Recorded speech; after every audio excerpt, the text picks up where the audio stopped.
कहते हैं, जब घमंड ज्ञान से बड़ा हो जाए तो बुद्धि भ्रम में डूब जाती है। जब कोई राजा खुद को ईश्वर मानने लगे तो उसका पतन तय होता है, पर कभी कभी यह पतन एक नया जन्म होता है, एक शिष्य के रूप में।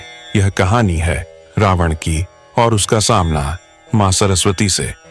लंका की स्वर्णिम सभा, दीवारें सोने से जड़ी हुई, छत से झूलते रत्न और बीच में बैठा 10 सिरों वाला रावण, ध्यानस्थ पर मन अशांत। उसके आगे रखे थे शिव का डमरू, ब्रह्मा का वरदान और विष्णु की नीति से लिखे श्लोक, पर उसकी आंखों में था एक अधूरी लालसा।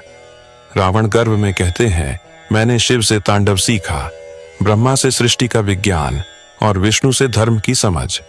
अब केवल एक शक्ति बची है, वाणी, ज्ञान की देवी मां सरस्वती।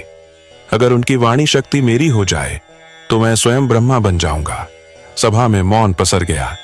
विभीषण ने सिर झुका लिया। मंदोदरी की आंखों में चिंता थी। देवलोक, जहां इंद्र, ब्रह्मा, विष्णु और नारद एकत्र हुए।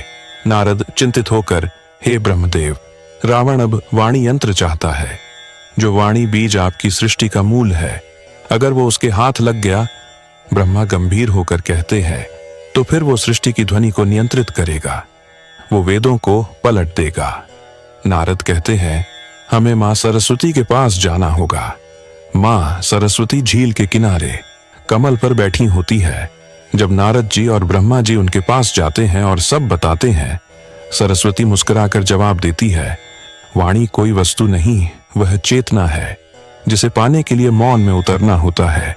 रावण अभी शब्दों का स्वामी है, पर मौन का नहीं, उसे अनुभव सिखाना होगा। यहां लंका में अग्निकुंड के चारों ओर रावण यज्ञ कर रहा था। मणियों से सजे पात्र, मंत्रों की गूंज और उसका आदेश आक्रोश में, हे सरस्वती, तुम्हें बुला नहीं रहा, आदेश दे रहा हूं, तुम्हारा वाणी यंत्र अब मेरा होगा।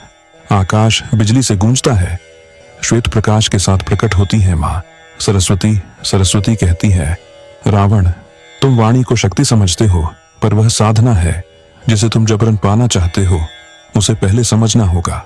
रावण हंसते हुए, मैं शक्ति छीनना जानता हूं, समर्पण नहीं करता। मां सरस्वती ने अपनी आंखें मूंद ली।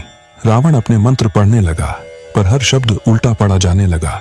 आयुएम नमः शिवाय बन गया, या वेश महम एयुएम। रावण भौचक्का रह गया। ये क्या हो रहा है सरस्वती? शब्द तभी सार्थक होते हैं जब उनके पीछे मौन की साधना हो। जहां घमंड होता है